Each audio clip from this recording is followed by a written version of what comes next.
যদি সত্য বলা অপরাধ হয়, ইতিহাসের সবচেয়ে বড় অপরাধী কে?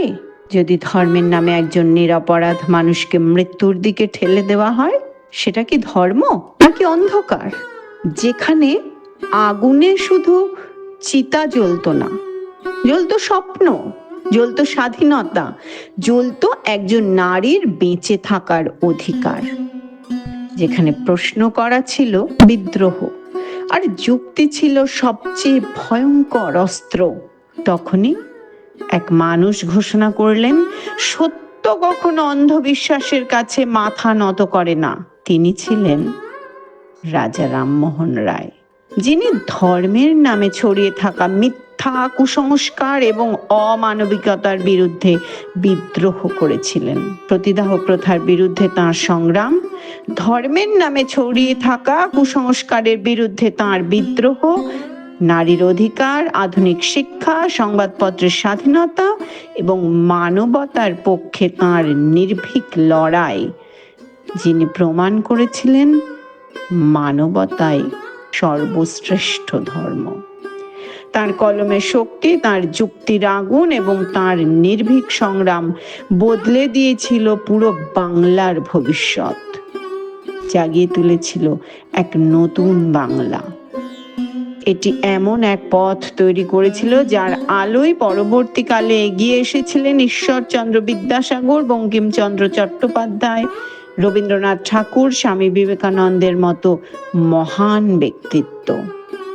কোন ধর্মীয় মিথকে তিনি চ্যালেঞ্জ করেছিলেন আর কিভাবে একজন মানুষ হয়ে উঠলেন বাংলার নবজাগরণের প্রথম আলোকবর্তিকা? আজকের এই পর্বে আমরা জানব সেই অবিশ্বাস্য সত্য যা বদলে দিয়েছিল ইতিহাস। আজ আমরা ফিরে যাব সেই সময়ে। চলুন শুরু করি রাজা রামমোহন রায়ের অনুপ্রেরণাময় যাত্রা।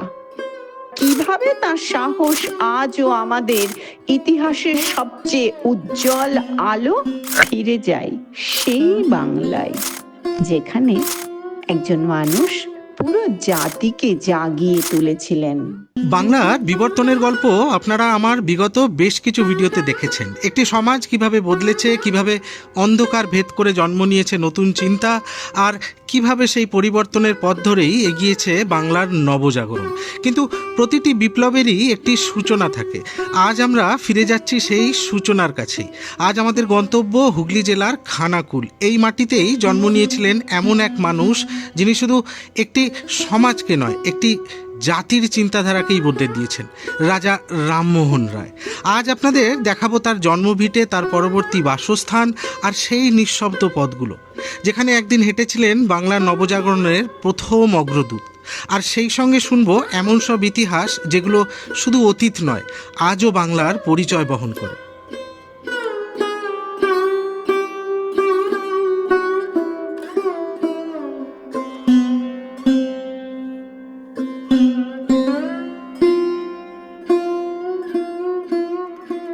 আমি রাজা রামমোহন রায়ের দৌহিত্র বংশধর।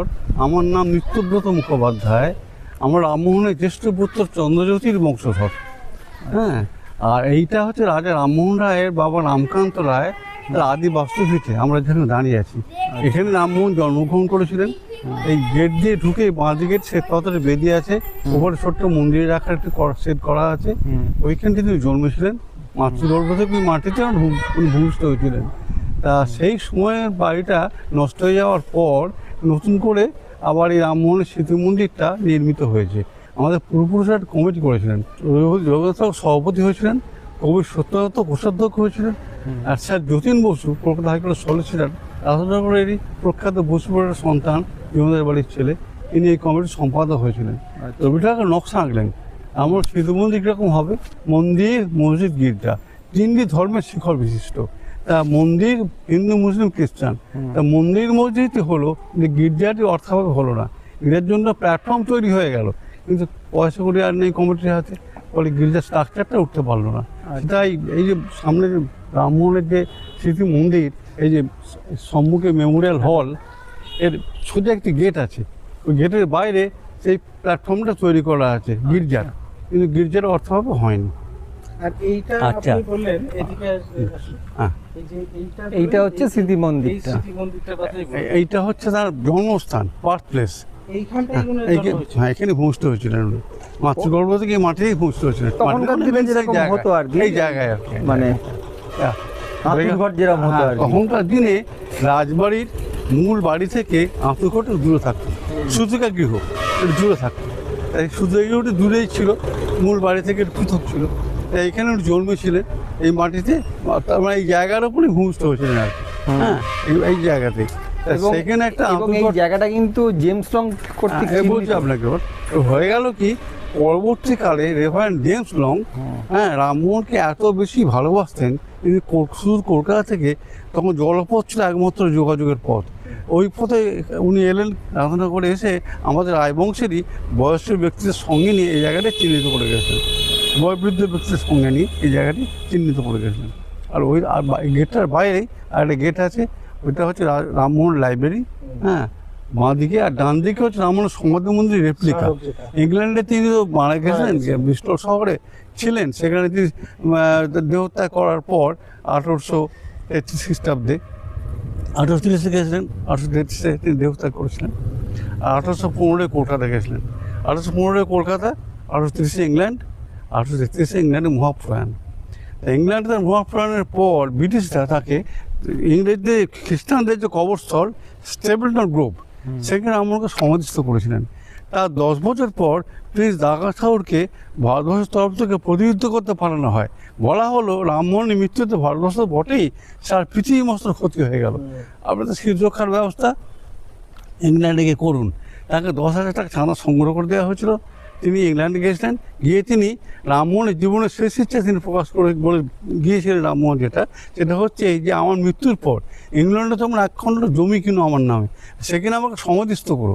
তাই দ্বারকা ঠাকুর স্টেপলটন গ্রুপ, যেখানে ইংরেজরা খ্রিস্টানদের কবরস্থল রামমোহনকে সমাধিস্থ করেছেন, সেখান থেকে কফিনটি তুলে পাশে আর্নস ভেল বলে একটি জায়গায়, আর্নস ভেল সে সমাধিস্থ করেছেন।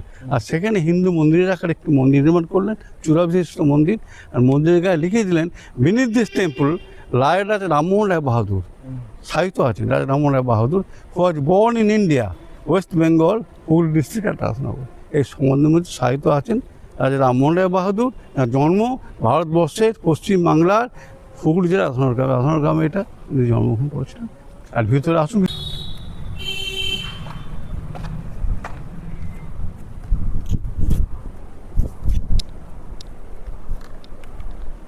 এইটি হচ্ছে রামমোহনের স্ট্যাচু বা মূর্তি। এটা 1974 সালে হয়েছিল। পশ্চিমবঙ্গ সরকারের সহায়তায় আমাদের রামমোহন বাইসেন্টারি কমিটি গঠন করেছিলেন ধীরাজ বসু, একজন ইন্টেলেকচুয়াল ব্যক্তি। কলকাতায় উনি সাহিত্য পরিষদে থাকতেন।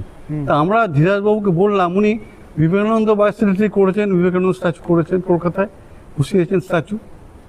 নিবেদিতা বাইসেন্টারি করেছেন, হ্যাঁ নিবেদিতা স্ট্যাচু বসিয়েছেন। আমরা বলি, ধীরাজদা আপনি একটা রামমোহন বাইসেন্টারি করুন, বাইসেন্টারি করে আমরা একটা স্ট্যাচু করুন। তা উনি, ওনার সব উচ্চপদস্থ ব্যক্তির খুব পরিচিতি ছিল। তা উনি ও ঠাকুর ভক্ত রামকৃষ্ণ মিশনের সঙ্গে যুক্ত ছিলেন। তা ওনাকে বলতে উনি তখন একটা কমিটি গঠন করে, রামমোহন বাইসেন্টারি কমিটি লেখা আছে, রামমোহন বাইসেন্টারি কমিটি। এই কমিটি ধীরাজ বসু প্রেসিডেন্ট হয়েছেন। হ্যাঁ, উনি গিয়ে মুখ্যমন্ত্রীর কাছে বললেন, সঙ্গে আমরা ছিলাম, মুখ্যমন্ত্রীকে তখন শ্বেতসঙ্গ রায় মুখ্যমন্ত্রী।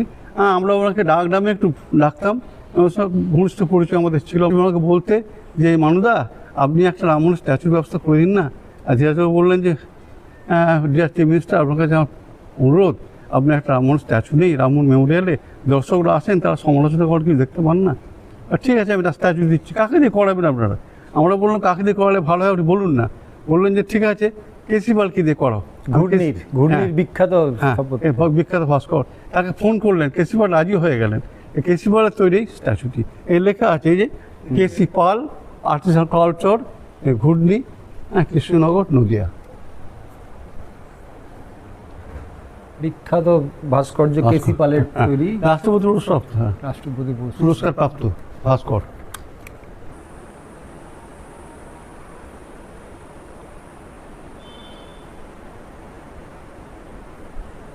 1916 সালে এই স্মৃতি মন্দিরটি ভিতে স্থাপন করেছে হেমলতা ঠাকুর। অর্থাৎ জোড়াসাঁকো ঠাকুর বাড়ির বউ দিব্যনাথ ঠাকুর স্ত্রী, হ্যাঁ, হেমলতা ঠাকুর, তার সঙ্গে আমাদের এই রায়বাড়ির সম্পর্ক ছিল, আত্মীয়তা ছিল। তা সেই 1916 সালে ভিত্তি স্থাপন করলেন হেমলতা ঠাকুর। উনি দ্বিজেন্দ্রনাথ ঠাকুরের পুত্রবধূ ছিলেন। পুত্রবধূ, হ্যাঁ। আচ্ছা। আর রামমোহনের জ্যেষ্ঠ পুত্রের কন্যা চন্দ্রজ্যোতির দৌহিত্রীর কন্যা, হ্যাঁ, চন্দ্রজ্যোতির কন্যা, দৌহিত্রীর কন্যা, হেমলতা দেবী। হ্যাঁ, নাদির মেয়ে। আচ্ছা, উনি এর ভিত্তি স্থাপন করেছিলেন। ভেতরে ঢুকুন। আর এই রামমোহন মেমোরিয়াল বা স্মৃতি মন্দিরটির উন্নয়নের জন্য আমাদের রাধানগর পল্লী সমিতি একটি উল্লেখযোগ্য ভূমিকা গ্রহণ করেছিলেন, এবং এই কমিটির সম্পাদক একজন বিখ্যাত শিক্ষাবিদ, এর সঙ্গে যুক্ত ছিলেন ডক্টর পিসি দাস, পরেশচন্দ্র দাস, উচ্চশিক্ষাবিদ, হ্যাঁ, এবং সাহিত্যিক, ওনার আন্তর্জাতিক সাহিত্যিক বলা যেতে পারে, কারণ ওনার ওই বিদেশে পর্যন্ত ইংল্যান্ড আমেরিকাতে চলছে। ওনার থেকে বাসুদেব বসু পল্লী সমিতির সম্পাদক, সভাপতি পরেশচন্দ্র দাস, এনার থেকে গভর্নমেন্টকে একের পর এক প্লে করতে লাগলেন এটাকে, এই স্মৃতি মন্দিরের উন্নয়নের জন্য, এটা হেরিটেজ করার জন্য। 2022 সালে রামমোহনের 48তম জন্মদিবসে এটা হেরিটেজ ডিক্লেয়ার করলেন পশ্চিমবঙ্গ সরকার। এমএলএরা বলছেন এই জায়গার উন্নয়ন হবে, উল্লেখযোগ্য উন্নয়ন হবে। রামমোহন মেলা হবে, বন্ধ হয়ে গেছে রামমোহন মেলা 4 বছর, আবার রামমোহন মেলা হবে। এই মাঠে, সামনের মাঠে, এর সামনে কলেজ মাঠে হয়। হ্যাঁ, তা ওনারাও বলছেন, এলাকার এমএলএরাও বলছেন, হ্যাঁ, আমিও লিখছি কাগজে রামমোহন উন্নয়নের জন্য, বারবার লিখছি। হ্যাঁ, এবার হেরিটেজ ডিপার্টমেন্ট তো আগে হেরিটেজ ডিক্লেয়ার করে দিয়ে চলে গেছেন, এখন যদি তার কিছু উন্নয়ন হয়, দেখা যাক। আমাদের বর্তমান গভর্নমেন্ট ক্ষমতা এসেছেন, এরা অনেক কিছু ভালো ভালো কাজ করার জন্য কর্মসূচি গ্রহণ করছেন, আমরা আশা রাখছি তারা এটা উন্নয়ন আচ্ছা, এই করবে। ঘরগুলোতে কি আছে? এই ঘরটা তো হচ্ছে স্মৃতি মন্দির, আর দেখে নিতে হবে। আর এই দুটো ঘর, এই দুপাশে দুটো ঘর। আচ্ছা, এইটা হলো, এটা রামমোহনের হল, এটা হচ্ছে প্রার্থনা সভা ছিল, এটা ব্রহ্ম প্রার্থনা সভা। উপাসনা গৃহ। আচ্ছা, এই হলটি দেখছেন, এটা ছিল ব্রহ্ম উপাসনা গৃহ। আমরা ছোটবেলায় দেখেছি, যেটা কলকাতাতে যে- আমরা গিয়ে দেখলাম ব্রহ্ম হ্যাঁ, উপাসনালয় আছে। আমরা ছোটবেলায় দেখেছি এইখানে যিনি নায়ক ওদের, তিনি মাঝখানটিতে বসতেন, এই যে বৃত্তাকার জায়গাটি, এখানটিতে বসতেন, আর তাকে ঘিরে ধরতেন সবাই, ঘিরে থাকতেন সবাই। তিনি পরম ব্রহ্মের মন্ত্র উচ্চারণ করতেন, সমস্ত তার সঙ্গে গলা বেড়াতেন। আচ্ছা, হ্যাঁ, এটা হতো। আর এই ঘরগুলো আগেকার যেমন প্যাটার্ন ছিল সেটাকে বজায় রাখার চেষ্টা করা হয়েছে, তার সঙ্গে যুক্ত হয়েছে মন্দির মসজিদের এই আকারটা। এখানেতে এই ঘরগুলোতে পারিবারিক ঘর যেরকম ব্যবহার হতো সেরকম ঘরগুলো আছে, 4টে রুম আছে। এদিকে দুটো, এদিকে দুটো। এদিকে দুটো, আর দুটো দালান আছে।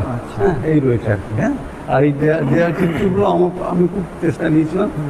তখনকার দিনে জ্যোতিবাবু মুখ্যমন্ত্রী তখন তার বন্ধু ছিলেন, হ্যাঁ, আমাদের কলকাতা বঙ্গবন্ধু কলেজের প্রিন্সিপাল ছিলেন সরোজমোহন মিত্র। তাকে বললাম, সরোজদা, রামমোহন মেমোরিয়ালটাতে একটা করুন না, একটা মিউজিয়াম করুন না। সরোজদা বললেন, ঠিক আছে, মিউজিয়াম করার চেষ্টা করছি। পরে সরোজদা বললেন যে মিউজিয়াম করতে পারলো না নিত্যব্রত, হ্যাঁ, একটা তার জীবনের শ্রেষ্ঠ অবদানগুলোকে দেখি দেয়ার চিত্র করে পাঠাচ্ছি, তুমি তাতে রাজি আছো কি? আমি অবশ্যই রাজি আছি, কিছু একটা হোক, কিছুই তো নেই, মানুষকে দেখাবো।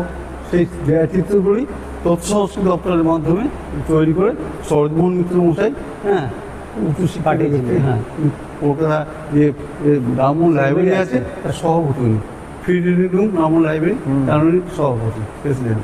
তা উনি এটা করে পাঠিয়েছিলেন, এগুলো আমি থেকে শিল্পী যিনি, হ্যাঁ, মৌসুম চৌধুরী, থেকে দাঁড়িয়ে থেকে সেট করে দিয়ে গেলেন। এইটি হচ্ছে রামমোহনের বংশ তালিকা।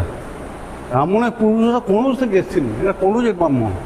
বর্তমানে যে বংশ আদিব ঘোষ, কনৌজের আপনার লেখা আছে। তিনি রামমোহনের প্রপিতামহ, ঠাকুরদাদার বাবা।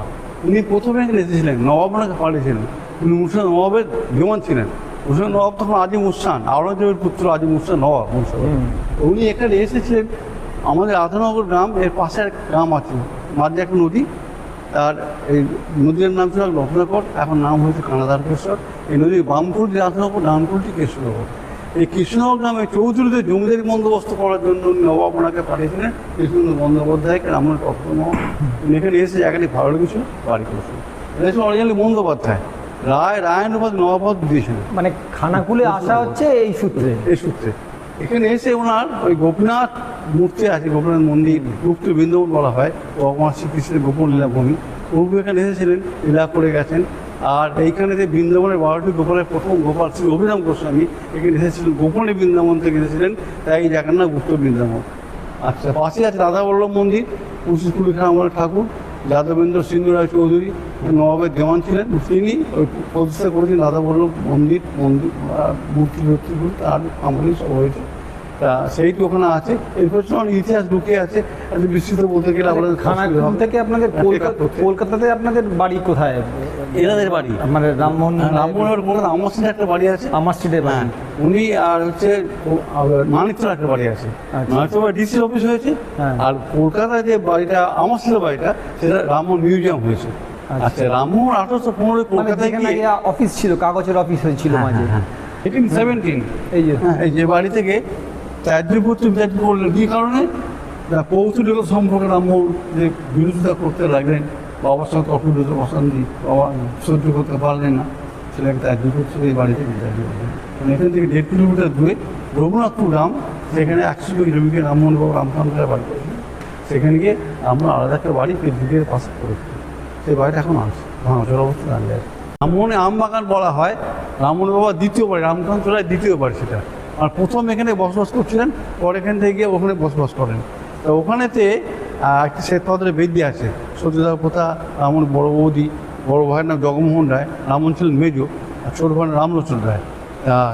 রামলোচন ওই বৌদির সতীদাহ দেখেই তো উনি বৌদি জগমোহন রায় ছিল অলক মঞ্জুরি দেবী, তার ওই জোর করে তাকে সতীদাহ করার পর তার মনে এফেক্ট ফেলে, পৈশাচী সতীদাহের মৃত্যু রামন সহ্য করতে পারেননি। ওখানে রামমোহন 1811 খ্রিস্টাব্দে শপথ গ্রহণ করেছিলেন, চিতাবস্ত্র ছুঁয়ে কেঁদেছিলেন অজরে, মাথা খুলে বলেছিলেন এই সতীদাহ আমি সমাজে উচ্ছেদ করবই, হ্যাঁ, নচেত আমার নাম রামমোহন রায় নয়। 1811 খ্রিস্টাব্দে লেখা আছে, দেখবেন যে 1811 খ্রিস্টাব্দে অস্ত্ররাজা রামমোহন রায় সতীদাহ বিলোপের সংকল্প গ্রহণ করেছেন। এইটা আপনি দেখবেন কি, আর বিশাল একটা আমবাগান, আর জেলা পরিষদ ওটাকে পর্যটন কেন্দ্র করেছে, পার্ক টাইপের করেছে, গাছপালা করে সুন্দর ডিসেন্সি করেছে, দেখবেন ভালো লাগবে। এইটা হচ্ছে আপনার সতীদাহ প্রথার বিরুদ্ধে আমার প্রতিবাদ। রামমোহনের বড় সতীদাহ হয়ে যাওয়ার পর রামমোহন শ্মশানে ঘুরতেন, প্রতিদিন শ্মশানে ঘুরতেন, সতীর কান্না শুনলে ছুটে গিয়ে প্রতিবাদ জানাতেন। যেমন সেই সময় মাথায় লাঠির বাড়ি পড়লো, তার সংখ্যায় অনেক, উনি একা, কিন্তু দৃঢ়তার সঙ্গে এগিয়ে গেছেন, সাহস ছিলেন, খুব ভয় পেতেন না অন্যায়ের বিরুদ্ধে। তখন যে ঢুকে দাঁড়াতেন, পিছিয়ে আসতেন না, তাকে সফল করে তবে ছাড়তেন, উচ্ছেদ করতে পারতেন। সেই সময় মাথায় লাঠি বাড়ি পড়লো, মাথা ফেটে গেল, রক্তপাত হলো, সত্যের পক্ষে সরাসরি সত্য দোষটা ফেলে দিন রামমোহন রায়। সেই সময় একটা ছবি এটা। কলকাতা যখন থাকতেন, গঙ্গার ঘাটে একটা লোহার রড নিয়ে ঘুরে বেড়াতেন, সতীর কান্না শুনলে ছুটে গিয়ে প্রতিবাদ জানাতেন রামমোহন রায়। রামমোহন যুদ্ধ করে উঠছে না করতেন, ইংরেজরা করতে না। বেন্টিংকে বুঝতে আইন করে রামমোহনকে অনেক দেখতে হয়েছিল, বেন্টিং রাজি হতে চাননি, সই করতে চাননি। তাকে হিন্দু ধর্মের ঘাটাতে চাইছিলেন না, তিনি হিন্দু ধর্মের সমস্ত ধর্মগ্রন্থের সংকলন ইংরেজ ট্রান্সলেট করে বেন্টিংকে দিলেন। বেন্টিং পড়ে কনভিন্স হয়েও যাওয়ার কথা বলে একটু এই বিষয়ে খাচ্ছিল, তিনি বেন্টিংকে বুঝিয়েছিলেন। আর রাজমৌলির কাছে রামমোহন গেছিলেন, রাজমৌলি বেন্টিংকে বুঝিয়েছিলেন। তারপর বেন্টিং সই করলেন, আইন করে অধ্যক্ষ হলেন, বাংলায় হলো। আধুনিক শিক্ষার প্রসার, আমরা আজকে ভারতের বিজ্ঞান চর্চা, বিজ্ঞানের যে উন্নতি, রামমোহন অবদান। রামমোহন যদি দেশে বিজ্ঞান চর্চার ব্যবস্থা না করতেন, ইংরেজকে বুঝিয়ে ইংরেজ শিক্ষার ব্যবস্থা না করতেন, তাহলে বিজ্ঞান চর্চা ভারত হতো। কারণ ইংরেজ চায়নি ভারতবর্ষে ইংরেজ শিক্ষায় শিক্ষিত হবে। রামমোহন দেখলেন ভারতবর্ষে বিজ্ঞান চর্চা হতে গেলে ইংরেজ শিক্ষায় শিক্ষিত করতে হতে হবে ভারতবর্ষে। তিনি স্বাস্থ্য সংগ্রহ করতে লাগলেন, ডেভিড হেয়ারকে নিয়ে বাড়ি বাড়ি ঘুরতে লাগলেন, ডেভিড হেয়ারকে নিয়ে কলকাতায়। কেউ বললো কৌমাংস ভাবে খ্রিস্টান হয়ে যাবো, পাঠাবো না ছাত্রদের। আমার অনেকে বললো না, আমার যদি কমিটি থাকে স্কুল কমিটিতে আমরা নেই, আমরা না স্কুলটা হোক, আমার থাকা দরকার নেই, স্কুলটা অনেক আঘাত চলছে, পারিবারিক আঘাত, তার সামাজিক আঘাত, সামাজিক পূর্বপুরুষের তারপর খারাপ ব্যবহার, হ্যাঁ, দেশের মানুষ সবাই তখন রামমোহনের পেছনে লেগেছিল অনেক। এটা হচ্ছে সংবাদপত্রের স্বাধীনতা, লিবার্টি অফ প্রেস। রামমোহন ইংরেজি বলে ফ্রি প্রেস চাই। তখন তো যা কিছু লেখা হতো, তখন আর ব্রিটিশ গভর্নরকে দেখাতে হতো, এই ব্রিটিশ ম্যাজিস্ট্রেটকে, তিনি সেন্সার করতেন, করার পর তবে ছাপিয়ে বার করা যেত। রামমোহন বললেন আমার 4টে প্রকাশন চলছে, বন্ধ করে দিলাম, লিখবো। তো Lord Betka British governor Rammohan বললেন, রামমোহন আপনি লিখুন, ফ্রি প্রেস মুভমেন্ট। হ্যাঁ, এইটি হচ্ছে রামমোহন প্রথম বিশ্বযুদ্ধের পর ইউরোপে শান্তি স্থাপনের জন্য তিনি প্রতিষ্ঠান গড়ে ওঠার প্রয়োজন, তার ভাবনাটা ভেবেছিলেন। পড়াশোনা হয়েছিল ইউএনও, সম্মান জাতিবৃন্দ। রামমোহন একটি কনসেপ্ট করে রামমোহন ইউএনও। এইখানে গির্জাটি হতো অথবা ভাবনা। এই প্ল্যাটফর্মটি হলো, কিন্তু অর্থের অভাবে যেটা হয়নি। তখন পুরো দানের ওপরটা হয়েছে। 1 পয়সা পর্যন্ত দান সংগ্রহ করে এই রামমোহন স্মৃতি মন্দির নির্মাণ করা হয়। কেমন আবার এমন তো অবস্থা এসে গেল যে কন্ট্রাক্টর কাজ কমপ্লিট করার পর টাকা কে দেবে, কার কাছ থেকে টাকা আদায় করবেন কেউ নেই, সব সরে পড়েছে ভয়ে, টাকা নেই। তো স্যার জেন বাসু, হ্যাঁ, তিনি এই নিজ অর্থ বিনিয়োগ করলেন এখানেতে। কেমন বিনিয়োগ করে তাকে টাকা দিয়ে এটি কিনে রাখলেন। রাখার পর ভাবলেন যে এটা তো আমার মৃত্যুর পর আমার উত্তরসূরিরা কী করবে না করবে, হ্যাঁ, তাই তিনি বললেন আর গভর্নমেন্টকে দিয়ে যেতে চাই।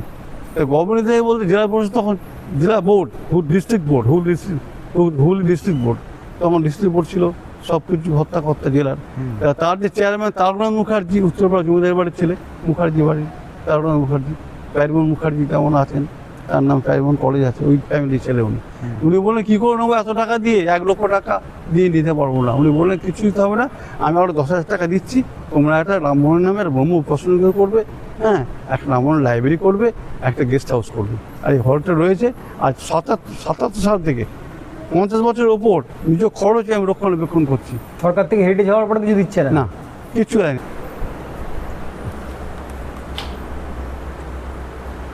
এইটা হচ্ছে রামমোহনের কি ছবি, এটা সবসময় আবার সব জায়গাতেই দেখতে পান এই ছবিটি। হ্যাঁ, এটা হচ্ছে ইংল্যান্ডে রামমোহন গেছিলেন ব্রিটিশ রাজা ষষ্ঠ দেখা করতে, তখন রামমোহনের প্রতিভায় মুগ্ধ হয়ে ব্রিটিশ রয়্যাল আর্টিস্ট, যিনি ব্রিটিশ রাজপুরের ছবি আঁকতেন, ভিক সাহেব, এই ছবিটি। এইটি ব্রাহ্ম সমাজ আমাকে একটা অফার করেছে, আর ওদের ব্রাহ্ম সমাজ নিজস্ব রয়েছে। এটি তার জীবনের বিভিন্ন সময় সব কাজ সমাজের মধ্যে করে গেছে। তার নামে ডাক টিকিট বেরিয়েছে, সেন্ট্রাল গভর্নমেন্ট বার করেছে, অনেকদিন হয়ে গেল। ডাক টিকিট তার মানে সামনেই রয়েছে, হ্যাঁ, আর এগুলি তার জীবনের বিভিন্ন সময় সব কাজ তিনি করে গেছে, সমাজের জন্য লেখা আছে। এইটা হলো রাইট অফ দ্য ফার্মার, ভারতীয় কৃষকদের উপর ব্রিটিশের অত্যাচার, নীলকর সাহেবের অত্যাচার। হ্যাঁ, রামমোহন ব্রিটিশ পার্লামেন্টে নীলকর সাহেবের অত্যাচারের বিরুদ্ধে এমন ঘনিষ্ঠ বক্তব্য রাখেন, ব্রিটিশ পার্লামেন্ট কেঁপে উঠবে। লর্ড কর্নওয়ালিসকে পাঠালো এদের শাসন করতে।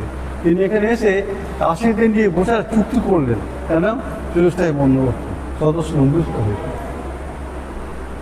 এইটি হচ্ছে মেকার অফ মডার্ন ইন্ডিয়া, আধুনিক ভারতের উপকার রামমোহন রায়। শিক্ষা, দীক্ষা, সাহিত্য, বিজ্ঞান চর্চা, যুদ্ধের বিরুদ্ধে শান্তি, মন্দির, মসজিদ, গির্জা, সর্বধর্ম সম্মানের রামমোহন অবদান। এইটি হলো রামমোহন দেখলেন লর্ড উইলিয়াম বেন্টিংকে বুঝিয়ে আইন করে সরিদাবাদা বাংলায় রোধ করলাম, কিন্তু সারা ভারতবর্ষ হলো না। সেটা করতে গেলে কী করতে হবে, ব্রিটিশ পার্লামেন্টে পাস করাতে হবে। উনি ইংল্যান্ড গেলেন, গিয়ে ব্রিটিশ পার্লামেন্টে তার বক্তব্য রাখলেন। সেই সময় দেশে যারা নামকরা ব্যক্তি সমস্ত রাধাকান্ত দেব, হ্যাঁ, যারা দেশের তখন নেতা সব, তারা তো বিরোধিতা করেছে। হ্যাঁ, রাধাকান্ত দেব, পদ্মঘাট রাজা, বীরেন্দ্র বাহাদুর, এরা নিজেরা গেল না, একটা উকিল পাঠিয়ে দিল, সাহেব উকিল, তার বেটি। সে গিয়ে রামমোহনকে বিভিন্ন প্রশ্ন জটিল করতে লাগলো। তাহলে রামমোহনের যুক্তির ধোপে ভেতি লিখতে পারলো না। হ্যাঁ, বিল পাস হয়ে গেল 1830 খ্রিস্টাব্দ, 4 ডিসেম্বর 10 হয়ে গেল।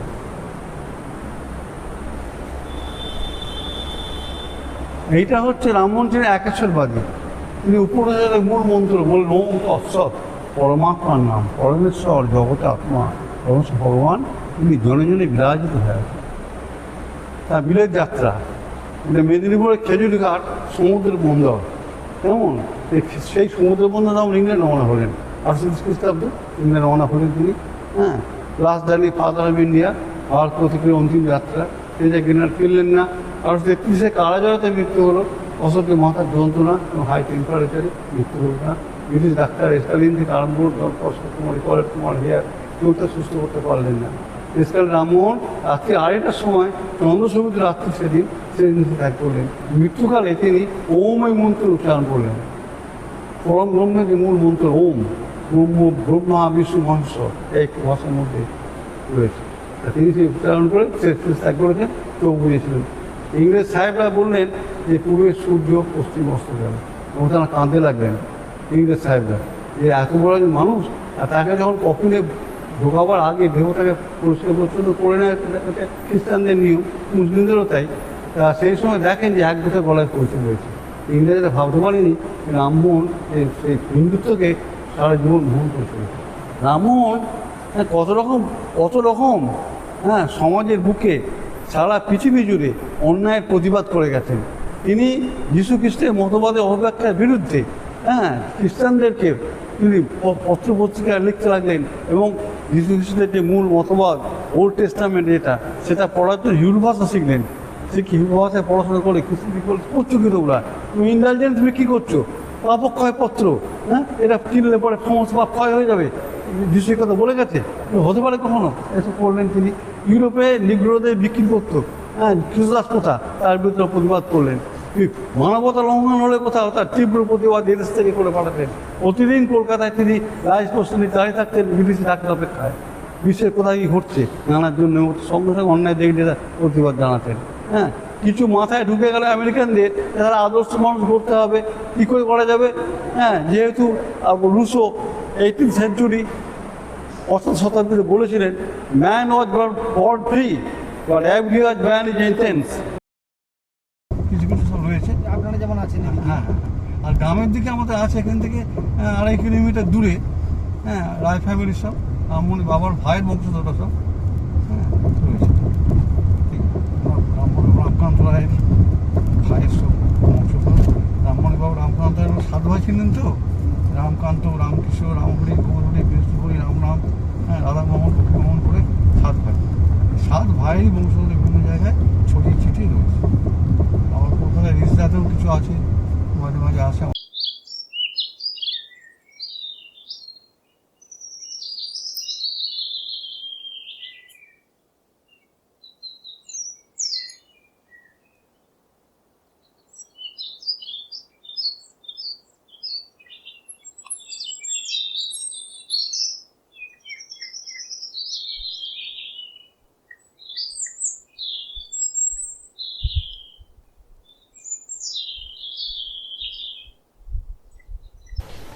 এদিকে আছে, সামনে যা।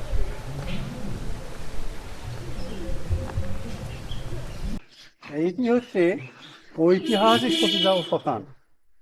রামমোহনের বড় বৌদি, জ্যেষ্ঠ ভাই ভ্রাতা রামমোহনের জগমোহন রায়, তার স্ত্রী অলকমঞ্জরি দেবী, তার ইচ্ছায় বিরুদ্ধে তাকে এখানে জোরপূর সতীদাহ করা হয়েছিল, স্বামীর সঙ্গে সহমরণে বাধ্য করা হয়েছিল। রামমোহন তখন এখানে অনুপস্থিত ছিলেন, তিনি তখন রংপুরে ছিলেন, ব্রিটিশ সিভিলিয়ান দিগ্বির অফিসে কিছুদিন চাকরি করেছিলেন তিনি, তার পার্সোনাল মন্ত্রী হিসেবে চাকরি করছিলেন। তিনি সেখান থেকে যখন এখানে এলেন, সব শেষ হয়ে গেছে। এইখানে তিনি 1813 খ্রিস্টাব্দে সৈতাবদ থেকে শপথ গ্রহণ করেছিলেন। এখানে তিনি মাথা খুলেছিলেন শ্মশানের বুকে। এখানে উনি প্রতিজ্ঞা করেছিলেন এবং যে সতীদাহ প্রথা বন্ধ করবো। তিনি শপথ করেছিলেন যে আজ থেকে সতীদাহের মতো কুপ্রথা সমাজের মুখে আমি হতে দেবো না, এই উচ্ছেদ আমি করবোই। যদি উচ্ছেদ করতে না পারি, সমাজের মুখে এত বড় পৈশাচিক কুপ্রথা, আমার নাম রাজা রামমোহন রায় নয়। এসে ঐতিহাসিক সতীদাহ শ্মশান, এইখানে রামমোহন শপথ করেছেন 1811 খ্রিস্টাব্দে। সেখানে লেখা আছে দেখুন, এই যে 1811 খ্রিস্টাব্দে অত্র রাজা রামমোহন রায় সতীদাহ প্রথা উচ্ছেদে সংকল্প গ্রহণ করেছে। রামমোহন যে বাড়িতে বাস করতেন, চলো সেই বাড়িটাই আমরা যাচ্ছি দেখতে, চলো।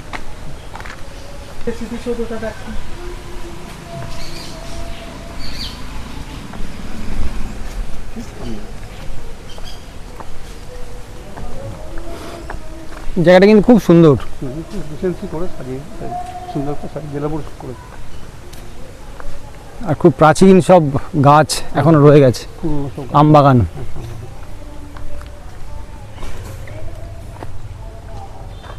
এই হলো সেই বাড়ি।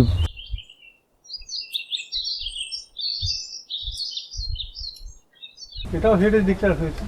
আচ্ছা, তারানগর আমার জন্মস্থান সেটা যেমন হয়েছে, বসত বাড়িটা এমন বাবা রামকান্ত রায়ের বাড়ি, এটা এটা হয়েছে। হেডের ডিক্লেয়ার করেছে। ওনার রামমোহনের স্ত্রীও এখানেই থাকতেন। আর স্ত্রী এখানে থাকতেন, তিনি থাকতেন। প্রথম স্ত্রী বিয়ের 8 বছর মারা যান, আর দ্বিতীয় স্ত্রী শ্রীমতী দেবী, তার 2 সন্তান, রাধাপ্রসাদ মহাপ্রসাদ। আর ছোট স্ত্রী উমা দেবী নিঃসন্তান ছিলেন।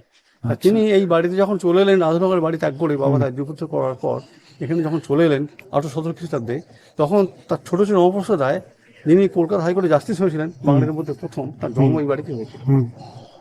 তার জন্ম নবপ্রসাদ যারা ছোট ছিল, তার যে বড় ছেলে, তার জন্ম, হ্যাঁ, এইখানে ছোট ছেলে নবপ্রসাদের জন্ম এই বাড়িতে হয়েছিল। তার 2টি পুত্র, রাধাপ্রসাদ নবপ্রসাদ। রাধাপ্রসাদের তো একটি মাত্র কন্যা চন্দ্রজ্যোতি, আর নবপ্রসাদের 2টি পুত্র হরিমোহন প্যারিমোহন, হরিমোহন প্যারিমোহন নিঃসন্তান, দেব নৈশু। ফলে রামমোহনের আর ছেলের দিকে একটু উড়ে না, ডায়েট বংশ ধরে মেয়ের দিকটা এখন চলছে। আর বাবার পূর্বপুরুষদের বংশধররা সব রয়েছেন, আর বাবার ভাই আপনারা হচ্ছে মেয়ের দিকের তাহলে কত পুরুষ হলেন? আমার 6 পুরুষ চলছে। 6 পুরুষ মেয়ের দিকের থেকে।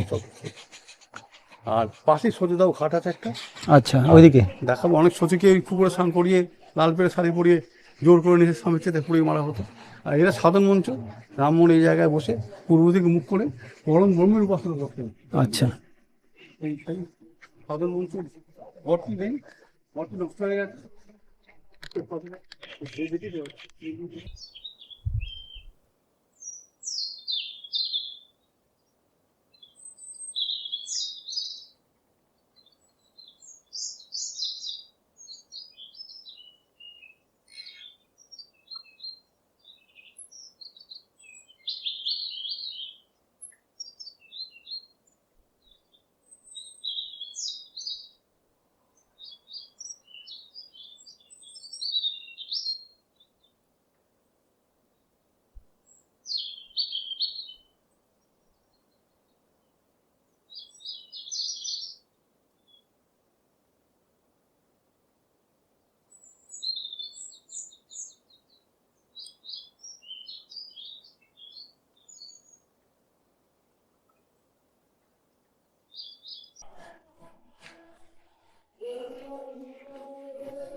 ও, এই হলো সতীদাহের ঘাট।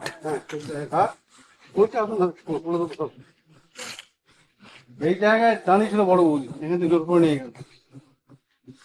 এইটি হলো ঐতিহাসিক সতীদাহের ঘাট। এই সতীদাহের পুকুর, এই পুকুরে স্নান করিয়ে বহু সতীকে নিয়ে গিয়ে তাদের জোর করে পুড়িয়ে মারা হয়। তা রামমোহনের বড় বৌদি অরমঞ্জরি দেবী তার হাতে একটি মঙ্গল ঘট দিয়ে আর লাল পেড়ে শাড়ি পরিয়ে আর বৈদিক মন্ত্র উচ্চারণে তাকে সতী হতে উদ্বুদ্ধ করা হয়। তিনি সতী হতে চাননি, হাত কাঁপতে কাঁপতে মঙ্গল ঘরটি হাত থেকে পড়ে গিয়ে হাটের প্ল্যাটফর্মে চুরমার হয়ে গেল। তখন এলো চুলোই তাকে জোর করে নিয়ে গিয়ে স্বামী চিতায় উপরে পুড়িয়ে মারল, ছুঁড়ে ফেলে দিল। হ্যাঁ, রামমোহনের জীবনে ছিল মস্তক আঘাত। বড় বৌদি, এই বড় বৌদি রামমোহনকে পুত্র স্নেহে ভালোবাসতেন। রামমোহন একদিন তার বড় বৌদিকে মানে বললেন, বড় বৌদি আমাকে প্রশ্ন করলেন যে একটা ধর্মনীয় পরিবারের সবার সঙ্গে তোমার তো অশান্তি কেন, ধর্মটা কেমন বসে পারো? রামমোহন বললেন, দেখো বৌদি, আমাদের বাড়ির সামনে একটা মাঠ দেখতে পাচ্ছ? বললো হ্যাঁ। এখানে অনেকগুলো গরু চড়ছে? বললো হ্যাঁ। এটা কারোর গায়ের রং সাদা, কেউ কালো, কেউ লাল। এরা যে দুধ দেয় সবার দুধ রং সাদা। এটা আগে অল্প লেখাপড়া জানেন, আজ বলতে পেরেছে বুঝিয়েছিলেন। সেই বড় বৌদি আমাকে ভালোবাসতেন, পরিবার সবাই তাকে ত্যাগ করেছিল, কিন্তু বড় বৌদি তাকে ত্যাগ করেন। সেটি ছিল আমার জন্য অত্যন্ত আঘাত। বড় বৌদি দায় মৃত্যু, তাই তিনি সোচ্চার হলেন, প্রতিজ্ঞাবদ্ধ হলেন, উচ্ছেদ করবেন। মুখোপাধ্যায় বাবু, অসংখ্য ধন্যবাদ। আপনি এই সমস্ত জায়গা আমাদেরকে ঘুরে দেখালেন, ইতিহাসের পাতাকে আমাদের সামনে তুলে ধরলেন, এবং এর পাশাপাশি আপনি একজন লেখক এবং আপনি কবিতাও লিখে থাকেন। তো রাজা রামমোহন রায়ের ওপরে একটি কবিতা কি আমরা আজকে আপনার থেকে আশা করতে পারি? অবশ্যই, অবশ্যই। তাহলে যদি একটা শোনান, শোনাচ্ছি। আমার শ্রোতা বন্ধুরাও শুনতে পারবে। আমার লেখা রামমোহনের উপর একটি কবিতা। কবিতাটির নাম মানবতার পূজারী রামমোহন। বাহ। হে মানবতার পূজারী রামমোহন, পৃথিবীর মুক্তিকামী মানুষের প্রতিভু তুমি। রামমোহন, রামমোহন, জন্ম নিলেই রাধানগরে, তৎকালীন ভারতাত্মার অজ্ঞানতার বেড়াজাল ভেদে সিজিলে নতুন দিশা। হে মহামানব, তোমার এই করি পূজা। গঙ্গা সাগরে সন্তান বিসর্জনে সন্তান হারা মায়ের বুক ফাটা কান্না নদীতে করিলে তীব্র প্রতিবাদ। খুঁচিল জাতীয় পরমাৎ, তোমাকেই প্রণিপাত।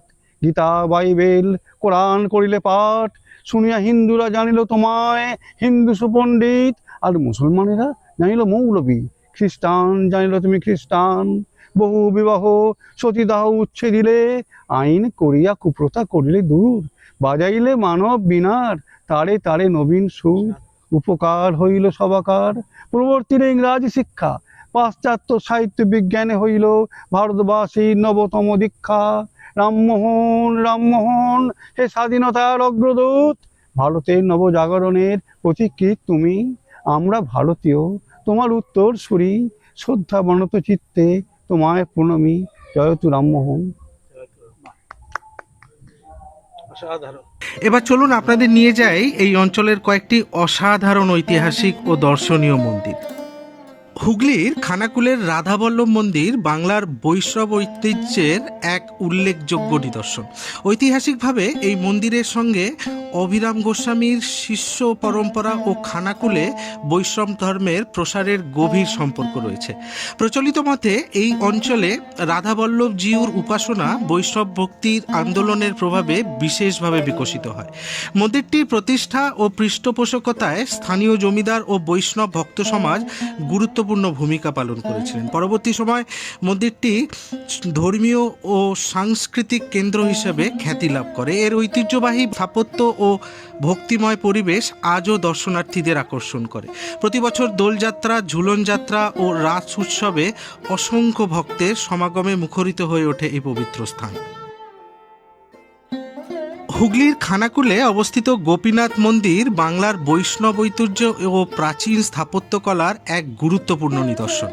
ইতিহাসবিদদের মতে এই অঞ্চলে বৈষ্ণব ধর্মের প্রসারের সঙ্গে গোপীনাথজিউর আরাধনা বিশেষভাবে জনপ্রিয় হয়ে ওঠে। মন্দিরটি তার ঐতিহ্যবাহী স্থাপত্য, ধর্মীয় গুরুত্ব এবং স্থানীয় সংস্কৃতির জন্যে আজও বিশেষ পরিচিত। প্রতি বছর দোলযাত্রা, রাস উৎসব এবং বিভিন্ন ধর্মীয় অনুষ্ঠানে অসংখ্য ভক্ত এখানে সমবেত হন। শান্ত পরিবেশ, ঐতিহাসিক আবহ এবং ভক্তিময় অনুভূতি এই মন্দিরকে করে তুলেছে এক অনন্য তীর্থস্থান।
নমস্কার, আমার নাম সুপ্রিয় ঘোষ। আমি এই মন্দিরটা নিয়ে কিছু কথা বলতে চাই।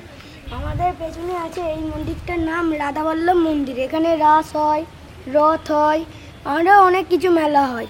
এখানে রামমোহনের জন্মস্থান। এই মন্দিরটা এক রাতে হয়েছিল। এই মন্দিরটা আর ওখানে একটা পুকুর আছে, ওই পুকুরটা। আর আমাদের পাশেই গোপীনাথ মন্দির আছে। এই জায়গাটা হুগলি জেলার কৃষ্ণনগর গ্রামে অবস্থিত। এই জায়গাটায় আপনারা ঘুরতে আসতে পারেন। তারপর এই জায়গাটায় ভোগ খাওয়ানো হয়। আপনারা নিজের পরিবারদেরকে নিয়ে এখানে ঘুরতে আসুন। আর এই জায়গাটা খুবই সুন্দর। এই জায়গাটায় আশেপাশেই অনেকটা জায়গা, সামনে গোপীনাথ মন্দির, রাস বুকুল মঞ্চ যেখানে গোপীনাথ বের হয়েছিল। তারপর সামনে অনেক বড় সামনে অনেক বড় পুকুর, এই নদী আছে, যেটা গোপীনাথের অভিশাপে পুকুরটা, এই নদীটা এখন ছোট হয়ে গেছে, কিন্তু আগে অনেক বড় ছিল পুকুরটা। এইবার আপনাদের দেখাই দারুণ একটা জায়গা। আপনারা যদি খানাকুলে আসেন তবে কয়েক মিনিট সময় বার করে অন্তত দূর থেকে দেখে নিতে পারেন এই রহস্যময় 6টি শিব মন্দিরকে। খানাকুলের কোটরা গ্রামে একসময়ের রত্নাকর বা কানা দ্বারকেশ্বর নদের তীরে আজও সারিবদ্ধভাবে দাঁড়িয়ে আছে একই রকম 6টি প্রাচীন শিব মন্দির। ইতিহাস বলছে তৎকালীন জমিদার নীলাম্বর বন্দ্যোপাধ্যায় এই মন্দিরগুলি নির্মাণ করেছিলেন। আর লোককথা বলে তার 7 জন স্ত্রীর জন্য তিনি নির্মাণ করেছিলেন 7টি শিব মন্দির, 6টি পাশাপাশি নদীর ধারে, আর বড় স্ত্রীর জন্য একটি আলাদা মন্দির প্রায় 500 গজ দূরে। সেই কারণেই একসময় এই স্থানটি পরিচিত ছিল 7 সতীনের ঘাট নামে। আজ সময়ের নির্মম আঘাতে মন্দিরগুলো প্রায় ধ্বংসপ্রাপ্ত। চারিদিকে ঘন জঙ্গল, নীরবতা, আর ঠিক পিছনেই রয়েছে স্থানীয় শ্মশান। প্রকৃতির দখলে চলে যাওয়া এই স্থানে প্রবেশ করা আজ আর একদমই নিরাপদ নয়। সারাদিনের পথ চলা শেষে অবশেষে একটি ছোট্ট স্থানীয় চায়ের দোকানে বসে একটু বিশ্রাম।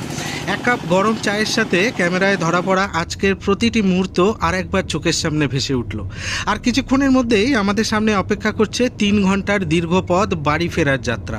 আশা করি আজকের এই ইতিহাসের সফর আপনাদের ভালো লেগেছে। আজ এখানেই বিদায় নিচ্ছি, আবার ফিরব বাংলার ইতিহাসের আরও একটি অজানা অধ্যায়, আরও একটি নতুন গল্প নিয়ে। ততদিন ভালো থাকবেন, সুস্থ থাকবেন আর ইতিহাসকে ভালোবাসতে ভুলবেন না।